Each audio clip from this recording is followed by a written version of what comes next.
Welcome to the hit show Love Living Radio. Ignite your whole being with Emily Perkins on transformationtalkradio.com. Do you love your life? Are you truly free in being your authentic self? In a stress-filled world full of distractions, Love Living Radio is a space to explore how mindful presence can steer you toward an ignited life. What does a life you really love look like? Emily shares her innermost vulnerabilities and breaks down barriers through conversations about sex and relationships, the magic of plant medicine, and so much more in order to share the power of living your life with love and loving the life you live.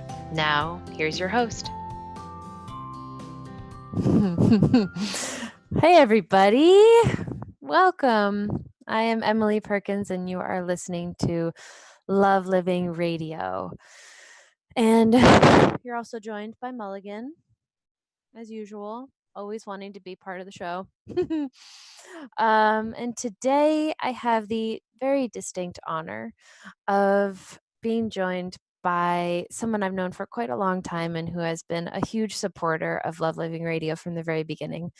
I've gotten just such wonderful feedback and support throughout pretty much the entire process of this radio show, which has been a pretty vulnerable and exciting venture for me. So I am really honored to introduce you all to Al Basil. He is a poet, singer, songwriter, and a pretty incredible cornetist. He has put out 15 CDs, which to me are 15 albums, which is kind of remarkable, and has written two books of poetry, which are just pretty amazing. He sent me some of his stuff, and I've been very fortunate to be able to receive a lot of his incredible genius, starting from when I was in high school, which is actually the reason that Al and I know each other. He was my English teacher in high school. So, in all honesty, I think Al has been supporting me since I was, what, 15 to 18? Mm-hmm. So, Al, do you wanna say a little hello to everybody? Sure. I really never thought I'd be on this show, although I have dutifully watched and listened to everyone that I could. And uh, it's very easy to support Emily and what she's doing because she's doing a great thing and she's doing a great job. So uh, I'm, as a critic, I'm only as good as my subject. She's a great subject. Thank you. Yeah, I know. I was so excited. One, because you've been probably my biggest supporter throughout this whole um, radio show adventure that I've been on. And talking to you about, I think in one of your emails like a month ago, you were like, "Hey, would you ever think about doing an episode on forgiveness?" And it's been like that so much of the time with this radio show that the topics just kind of come up like that so beautifully, and it's almost like you, my guides, the universe just kind of like hands over the next topic. And I was like, "Ooh, that'd be great. Do you want to come on and talk about it with me?" um, and that's kind of why we're here and how we got here today. And when I asked you about coming on the show, you were like, "Oh my gosh, I have this great poem that I'd love to share, to kind of talk about what forgiveness is for you and how you relate to it." So, it's also feels kind of perfect for who you are to be able to share this gift that you have with people. And personally, for me, reading your poetry, it's like I think it's your version of how I communicate in these radio shows. It's like this beautiful insight into who you are, into Fair the to heart say. of who you are. Yeah. You Yeah. figured it out. Thank you. Yeah. Well, it's cool because we have these really different but also similar ways of communicating. Um, Yeah, I and have you had the training that gives you a whole set of words that mean very specific things, and I figured out what I know about these topics on my own. And so we may not use exactly the same language, but we're talking about the same things. Mhm. Yeah, for sure. The essence of it is the same. Yeah. Yeah, so would you do us the great honor of sharing the poem? Sure. This is a poem. It's maybe my first introduction to what can happen when you can't forgive someone. Because I was a child and I really didn't encounter that in my own family because we didn't hold grudges, and it just was a new thing to me. But my mother had a cousin, and this is her story. It's called The Unforgivable. Something happened on her honeymoon, the unforgivable. A day or two, a week at most, she showed up back at home, never to speak of what she'd been put through. Living again with parents and her sister with no thought of annulment or divorce. She kept her husband's name until she died, and bitterness and shame had run their course, but not one day before. The way she spoke his name in conversation gave a chill, laced with contempt, familiarity, and helpless hanging on the words that kill. I was her cousin's son, born in what would have been the time of her own children's birth, and I was prized each Sunday after Mass out of all proportion to my worth. Fed the precious saved up delicacies, torrone nut and nougat, hard to chew but not to be declined, and sugar iced egg cookies, chocolate mint pan candy too, all too sweet by half. When I was older, it was anisette and fresh pizzelles, still soft and bendable, warm from the iron. Gifts lavished on me so as to compel my sitting still for those two single sisters, one knotted up by marriage, all too brief, the other 4'6" and hunchbacked, thought fit only for the convent. What relief their substitute affections could provide them, I never knew, but they were always kind, despite all the demands of their devotion. I kept the unforgivable in mind. What could have soured the new bride on her man so thoroughly she never could let go, yet never could accept? The mystery was deep. Even my mother didn't know. When I was old enough, my father took me to the barber shop. Amid the smell of tonic and Vitalis, clipping hair, men's talk, and quiet with his clientele stood the man in question, plain and trim, with black rimmed glasses and a patient air, adjusting the position of a head, applying gentle pressure here and there. In short, he didn't fit the storyline. Unlikeliest of monsters, he was tame, which only brought me back to the dilemma of what he'd done, for what he was to blame. So here's the rub. Was he a specimen of vileness out of mind, so well concealed he bore no single trace of evil nature until in secret it could be revealed behind the closed door of the bridal chamber? Or was his sin common in man and wife, grown monstrous in the eyes of one who'd led, much to her grief, a far too sheltered life? Might we judge she was too sensitive, her hopes disgorged, too quick to run away and settle for a life in opposition to the absent one who'd come to stay? We will never know the truth of this. All principles are dead, all secrets kept. What is the unforgivable to you? What in and of itself must we accept? And that's accept, not accept, the last word. Mm. So, what is unforgivable? Mhm. Yeah, so what was What was it that drew you to share that today in talking about forgiveness? And honestly, though, I was thinking about this today, like, what was it that had you reach out and actually want me to do a show on forgiveness? I've thought about that because in the time since you said, "Yeah, let's do this," um, I've been giving it. I thought about it as a topic, and then I tried to personalize it as much as I could. And so right away, I thought of this poem because this is something that happened when I was just a small boy. But then I thought about recent developments in my life, and I think it must have something to do with this. That a woman with whom I was in love for a number of years, for 5 years, when we were very young, um, and with whom or from whom I parted in circumstances such that I felt like I'd let her down.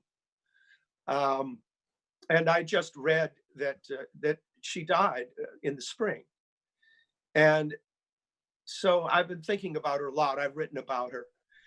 And now, as I look at it, it seems to me that maybe forgiveness was in my mind because I understand that if there was anything left that she could forgive me for, that I could know, I would be able to know going forward.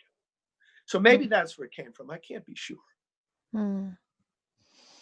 So, I guess what I hear in that is um, are you left feeling like there's a longing for forgiveness?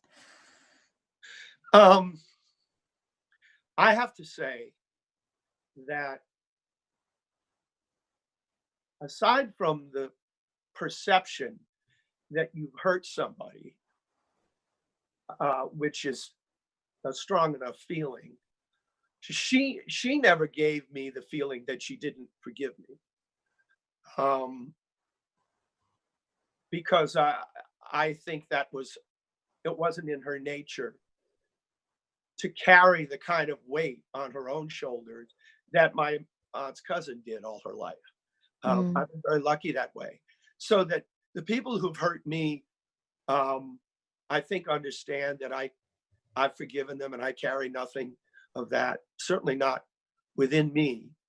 Um, and likewise, the people from whom I've needed forgiveness, I've always felt have given it to me. But I think when you come to the end of somebody's life and realize that you can't ask them anymore if there was any part of it left unsaid, it's natural for that mhm, back into mhm. back into your mind. Yeah, and I But guess at that point, I feel like at that point, you're left with only one option, which is to forgive yourself. yeah, well, of course, I've dealt with that long since because we're talking about things that happened uh, 50, 40, 50 years ago. Mm, So, the definition of forgiveness, that it's a letting go um, of what you're carrying about the hurt that someone has done to you, without regard to whether or not they deserve it, because mhm, it's really an action of self-healing on your part. You're doing it for yourself, not specifically for them. So it isn't so much whether they deserve it or if they ask for it.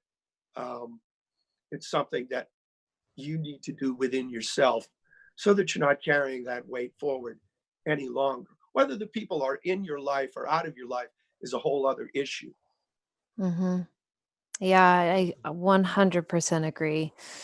How I've always, or not always, but I guess in the past 3 years, how I've related to forgiveness is that it's, like you said, an act of self-healing, an act of self-love to release that burdensome energy that really, truly weighs on you and affects you and hinders you more than it does anybody else. Yeah. One of the great quotes about forgiveness is, there's no love without forgiveness. There's no forgiveness without love. And that's Mm, also true of the forgiveness that's involved with forgiving yourself. And I think people that have trouble um, forgiving themselves begin with the trouble they have loving themselves. Mm. That the But people that people have feel trouble. it's interesting. If the definition is you forgive without regard for desert, for whether it's deserved, then wouldn't you forgive yourself without worrying about your own self-worth? Now, Yeah.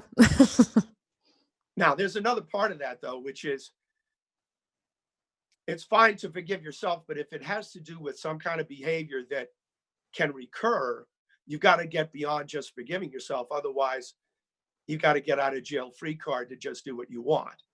Mm, So that's another side of it is mhm, how you, um, which things you need to change within yourself going forward, mhm, um, with or without the people that you originally hurt or were hurt by.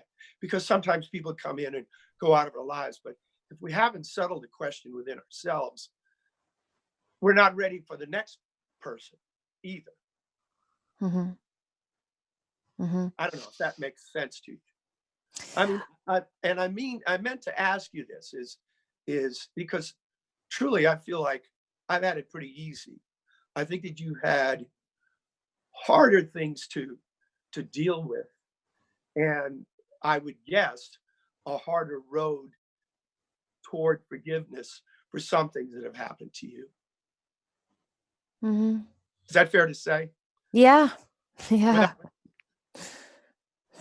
Yeah. No, there have been definitely some moments in my life where, um, forgiveness has been, a challenge, I think, and I think the thing that kind of brings me back to it and, you know so I guess one of the biggest places in my life where I would have to, say forgiveness was, something that I had to actively choose.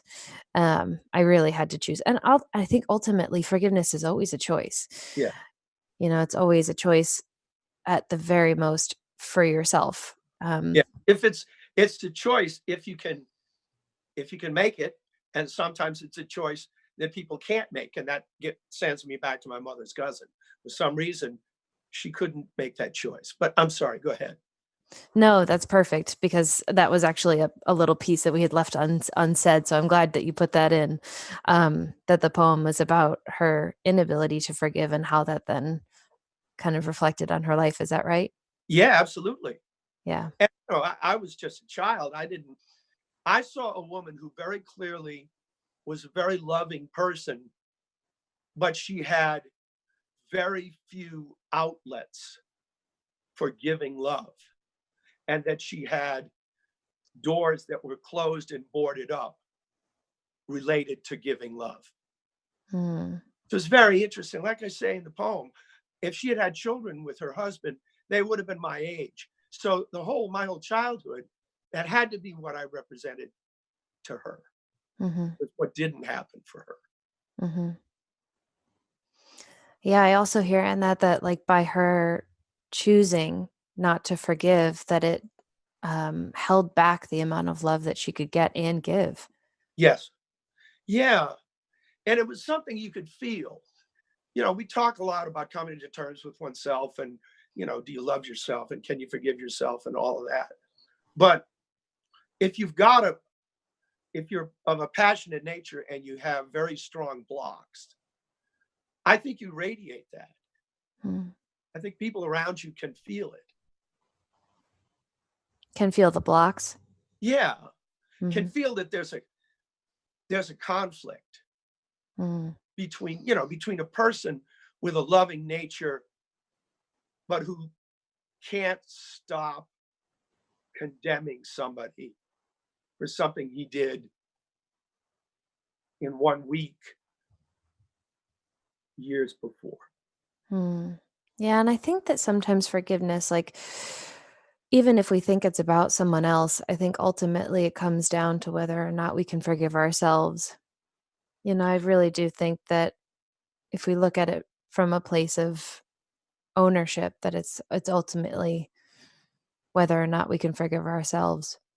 If it's a relationship kind of thing, I think you're exactly right that I think we always ought to have an instinct that nothing happens in the relationship that's unilaterally created, that somehow in a partnership, there's a reflection on both of you for what happens, Mhm. whether it looks like one person is doing all the initiating or not. Because together you create the world in which that pain lives, Mm. you know? Mhm.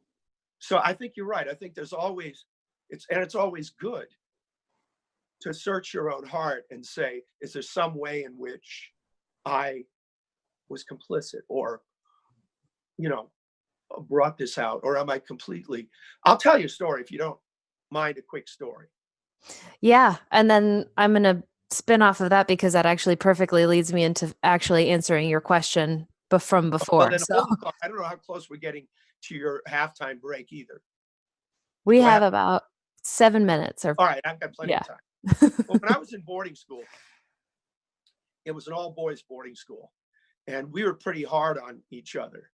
Um, and So there was no social life at this boarding school, but they would send us in buses to girls' schools around New England for these dances, these tea dances, they called them. And I went to one it might have been a Walnut Hill. And what they used to do was to pair you up with a girl from the school, and then you would go into this dance. And the girls were required to stay with you for 2 dances, and then they could do what they wanted. So, so you'd go to these dances, and 15 minutes into the dance, there'd be about 20 of us guys standing around going, "What happened?" Because the girls had retreated to their dorms and were never to be seen again. So this happened to me one of these dances. And so I was by myself and I was looking around, and I saw this really nice looking girl sitting in an easy chair on the other side of the room. And I watched her for a while and nobody talked to her. She didn't get up to dance. She was just there.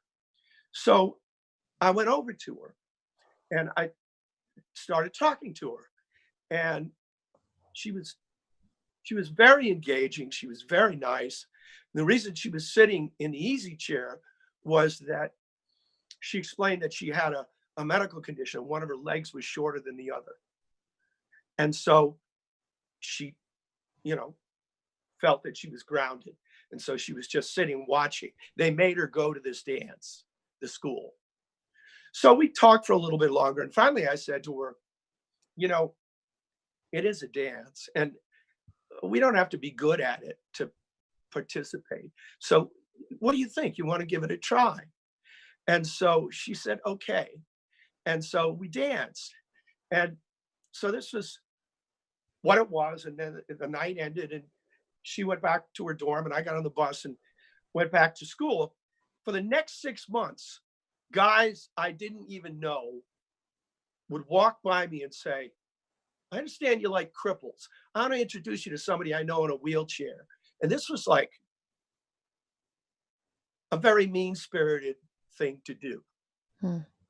But to speak to your point, I had been at that dance. I knew what I did was a good thing. So when those guys were saying that stuff to me, I knew instinctively that I didn't carry any blame for that.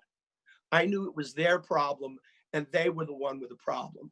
And so that brings me to the point I want to make is there's some kinds of hurt that require your permission. And this was an example where somebody tried to hurt me, but I didn't give them permission because I knew I hadn't done anything wrong. In fact, I knew I'd done something good. Mm. So Yeah, that that's worth thinking about is when people hurt you, um, it isn't so much that you've been complicit somehow, but somehow you let what if there's something we're saying, you let it get to you. Now, not all situations are like that, because obviously sometimes people force themselves on you, and that's something else. Mhm. But some pain you really don't have to give permission to. Yeah, I think even the hardest challenges, even the biggest traumas, even the deepest hurts, I think that that actually does totally resonate. At least it does for me, that we get to choose how deep it goes. We get to choose to a certain degree. Some of it is like physical trauma is gets woven into our tissue, but like Yeah. Yeah. even in that, we get to choose how we wanna heal it. We get to choose whether or not we get to be with it. We get to choose all of it. I hear such beautiful ownership in, um, how we, like, choose to be with something in that, whether you take on that feeling of blame or guilt or whatever from those boys or acknowledge that that's not yours to take. Right. I mean, I knew they had a problem, but I knew it wasn't my problem. Yeah. I mean, I had other problems, but that wasn't it. So that's so I wanted to tell that story just because uh, that was a way of life in boarding school for me. Was that people uh, uh, tried to hurt each other verbally, Mhm. and so you really had to come to grips with um, that fact and decide how you were going to deal with it. And um, it's easy to say, don't let yourself be a victim, Mhm. but it's not a switch that you can flip on or flip off. Which No. and I remember you. I just want to go a little bit further with this, but I interrupted you back a while back, and you were going to say something. So remind yourself what it was. I do, I totally remember, Well, I just got and perfect. it's that's perfect timing because we're actually gonna take a break. And then we'll come back and we'll dive into that thing.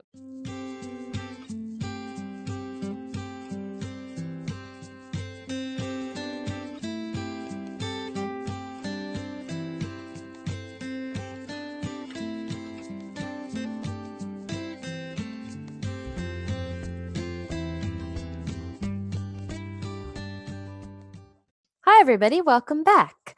You are listening and watching Love Living Radio, and I am your host, Emily Perkins. And today we are joined by a dear friend, Al Basil, and we are talking about forgiveness. And before the break, we were talking a little bit about how forgiveness is an act of self love and it's an act of self healing and how it is ultimately a choice which you give yourself, really, as a way of releasing burdensome energy. Um, and also, one of the points that Al kind of made that I loved so much is that one of the consequences of not choosing forgiveness is less love, less love that you are able to feel, less love that you are able to receive.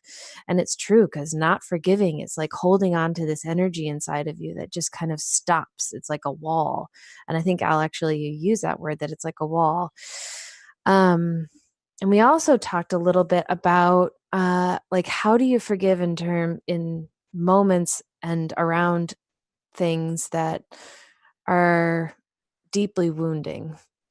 Um, Al asked me a question about which I promised we would talk about after the break about how basically, I guess, kind of how I've chosen forgiveness despite some of the deeper traumas in my life, such as rape.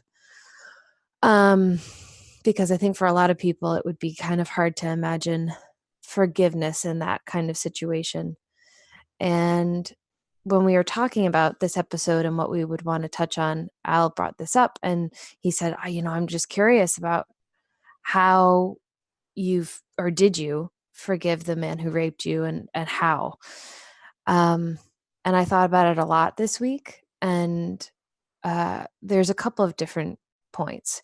One, actually, a bunch of them we've talked about. I knew that ultimately it was going to be a choice for me. It was an act of self-love for me to choose forgiveness, because holding on to it was like this, it was like a cloud. It held me. It like it defined me, or I allowed it to define me in so many ways. And I got to the point where I just, a huge part of it, I think, was in my spiritual journey, um, wanting to heal and move past. And another part of it was choice. Like, I had to actively choose that that was what was right for me. Um, and then I think another piece of it was the thing that we talked about just before the break, was ownership. And ownership is not actually blame. Ownership isn't me saying it's my fault. Ownership is actually empowering. It's me being like, okay, this is my life. I'm choosing right now not to be a victim. And in not choosing to be a victim, I'm going to own this is my experience. This happened to me, and I get to choose to release it. I get to choose to let it go and not define me as a person. And I guess, does that kind of answer your question, Al? Well, yes, I've got a follow-up question, but first of all, I'm really grateful that you have this ability to speak with such candor and sincerity about stuff that really would sink most people. Um, but that leads me to my follow-up question, which is, when you're dealing with something that's that deep-seated, even though you make a choice, I would guess you don't just make that choice one day and that's the end of it. It's got Mhm. to be a process. And what was that like for you? Because you have to continue to confirm what you're calling your ownership, and you have to continue to choose to allow yourself to be healed day after day after day. Mhm. So what was that? How, I mean, how how much of a part of your life was that process? Mhm. 10 years. No, I mean, it was 10 years of processing the trauma before Sure. I really felt like I released it. Um, but I think that the thing that kept me coming back to the choice of forgiveness was the relief in it. You know, in choosing forgiveness, I wasn't making it okay. That's a huge point. Right.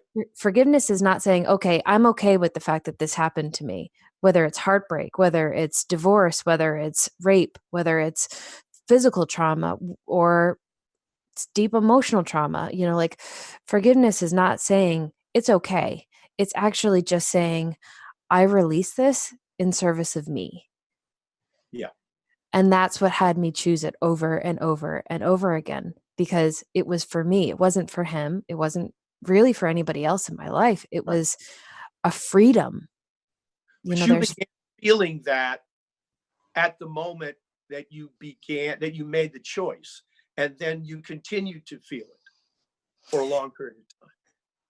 yeah, well, and this is, I think, part of a little bit about what you were talking about in the beginning, I think, or before the break, that, like, the awareness that uh that choosing freedom or choosing forgiveness gave me freedom, um, is like reminding myself of that was Oh, what it was, like, encoded in me just as much as the trauma was. But you have to choose it. You have to choose to be aware of it. You have to, like, choose to remember that forgiving gives you freedom. yeah, I think this is really a key point, because a natural mechanism in people is to suppress pain and forget the hurt. And that, of course, only intensifies its power. It Mhm. never goes away just because you're not thinking about it or because somehow you've forgotten it. I mean, really, in, just in psychological terms, that's just a true mechanism that people employ. So the way out of that is the exact opposite, which is what you're describing, Mhm. which is not to forget, but to remember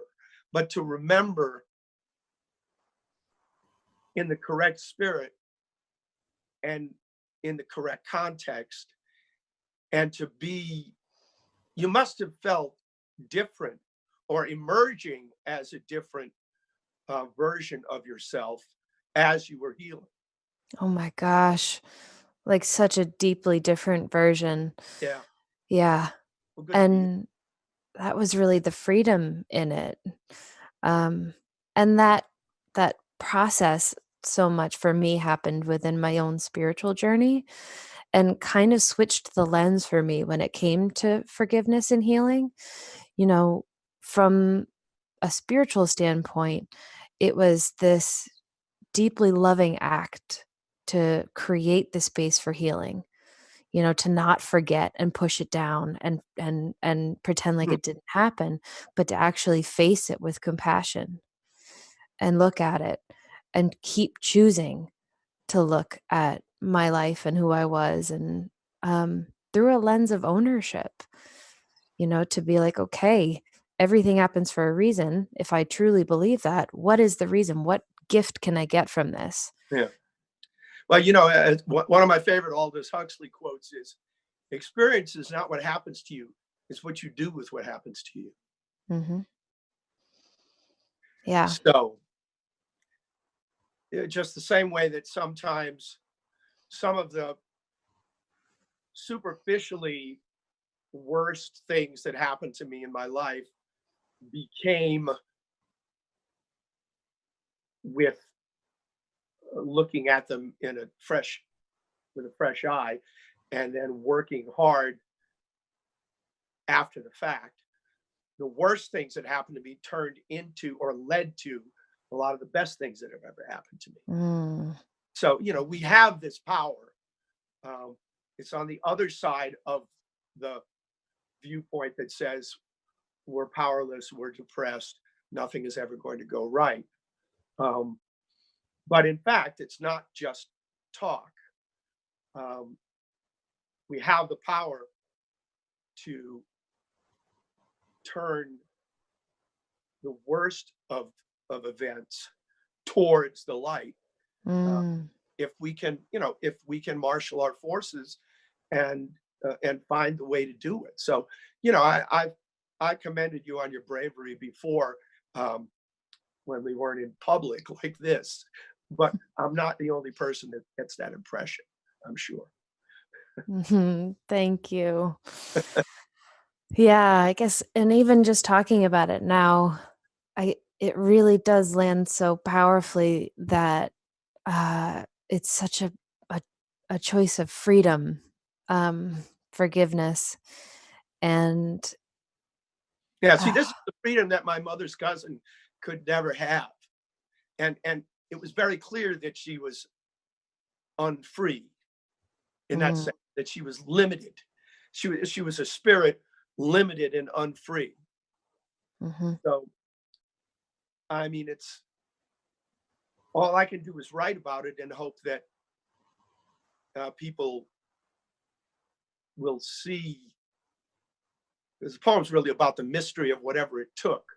Because whatever and I wanted to get around to asking you this because um, because there are two other sides to this topic that we haven't really touched on. One is what happens when we have hurt someone and we need to ask for forgiveness.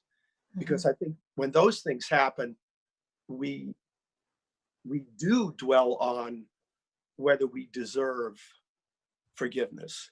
We don't just say, "I know I hurt you, but to forgive is divine, so give me a break." It doesn't work like that. You have to show that you've changed somehow, that you own what you've done. You know that you've caused pain. You're sorry for it, and that you intend to change what's necessary in your behavior to make sure that it doesn't continue. So that's one thing: is how do we ask for forgiveness? And the other side of that is what happens when we do ask and it's not given to us. mhm. So uh, I'm asking the questions. Your turn. Is questions a great way to dodge things? Awesome.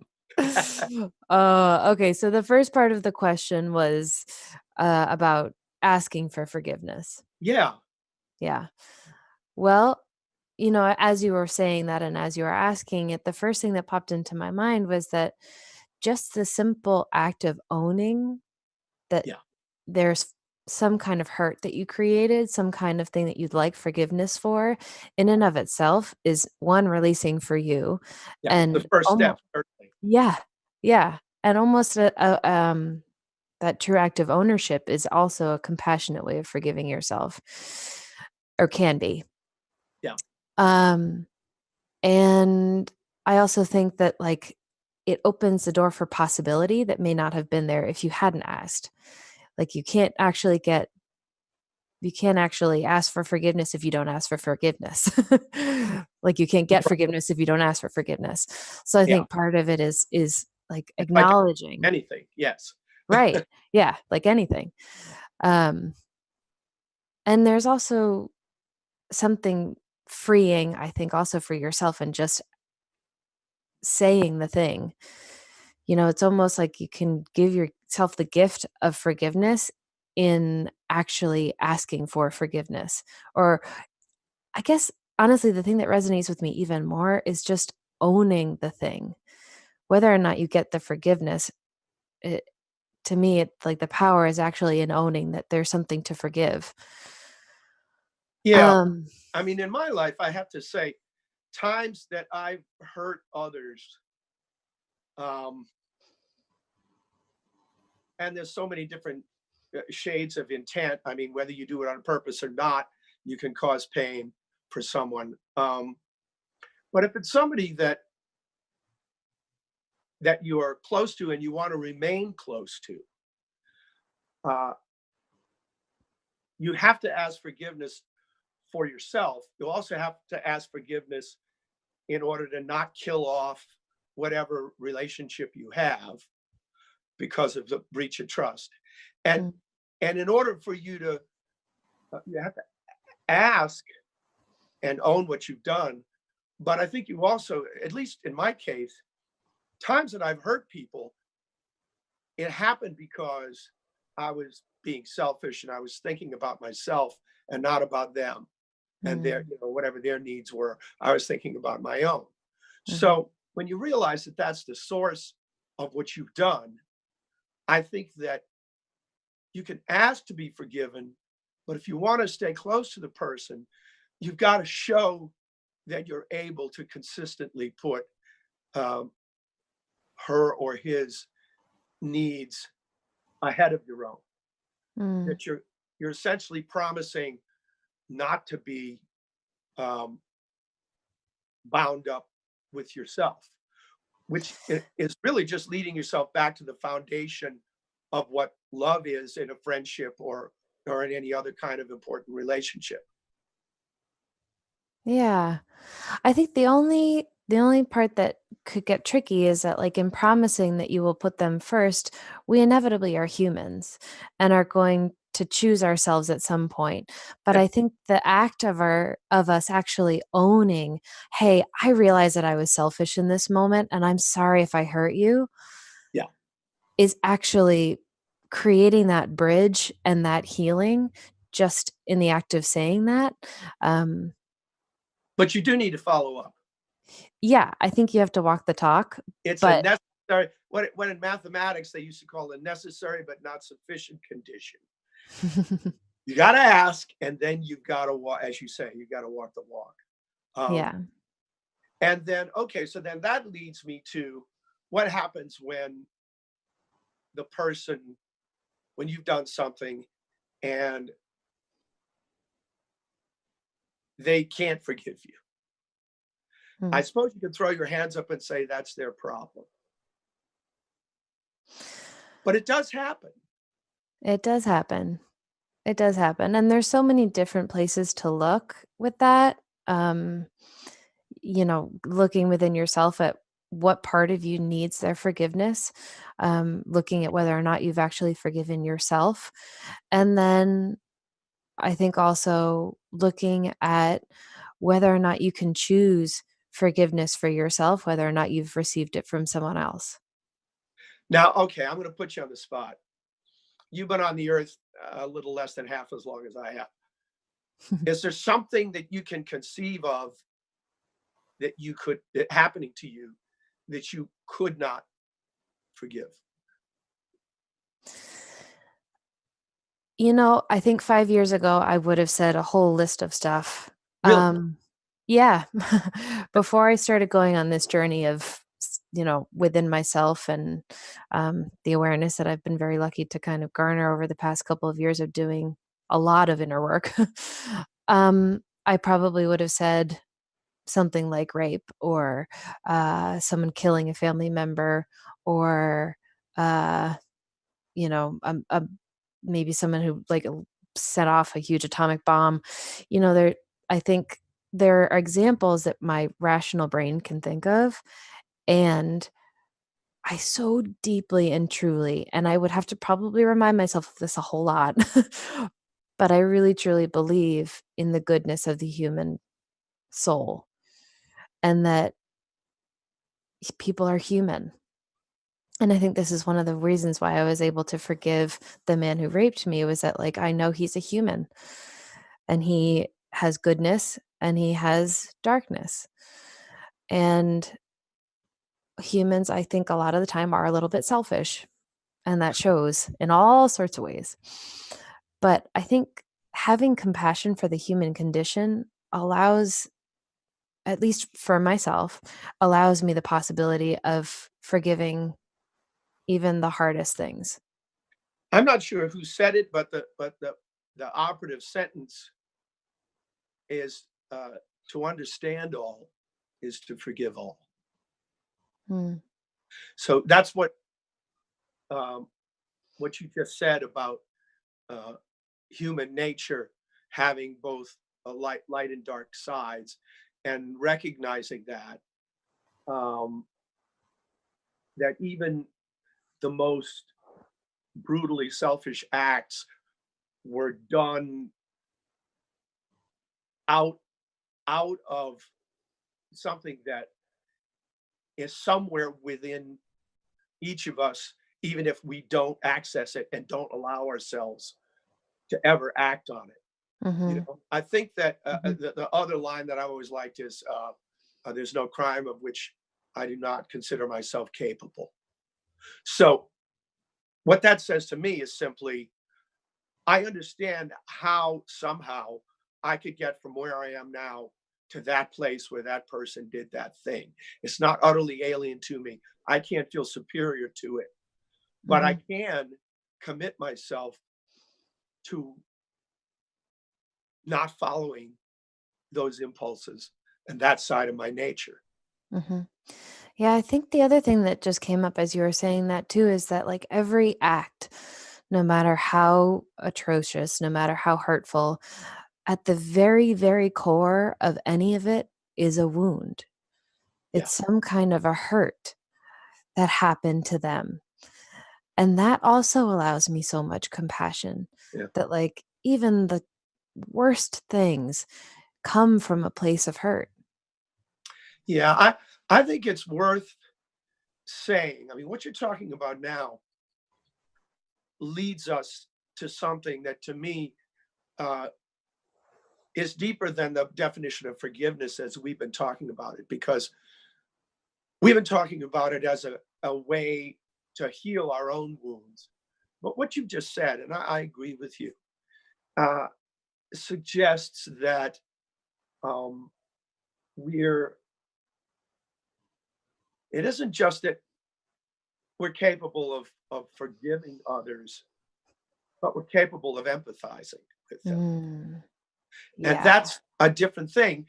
And to me, it's a deeper thing, Mhm. because you can decide to forgive somebody that just did a thoughtless thing, um, without ever thinking about the motives behind it, or who that person is and why she or he is at that point in their life or their day that they had to say or do that thing.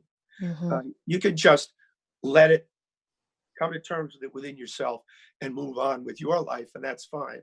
But ultimately, um, yeah, if you really believe in the interconnectedness of the human experience.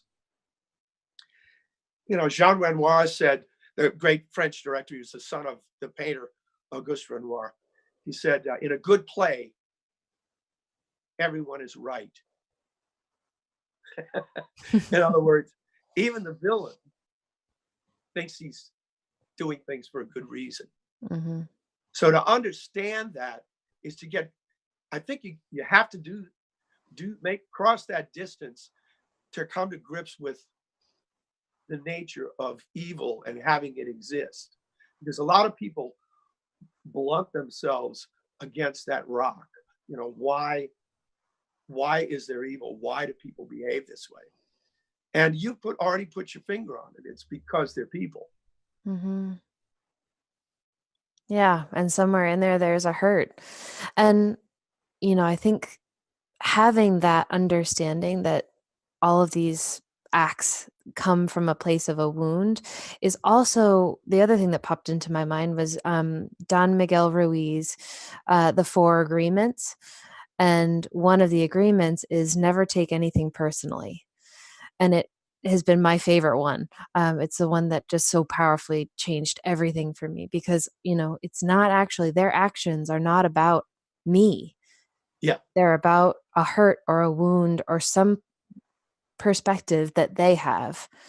Yes. So that also opens up a lot of doors for this kind of forgiveness that we're talking about. Like it's not about me. They're not, cutting me off in traffic because it's about me. That's where Yes. they're at, you know? Yes. Um, Well, I don't know about these four. Say them again. The four what? The Four Agreements. Okay. You'll It's a have to tell great me book. about that. But yeah, it's true. Friends of Mhm. mine who are convinced that the world is against them are placing way too high a price on their own on their own identities. Yeah. The world doesn't mostly indifferent to us. Mm.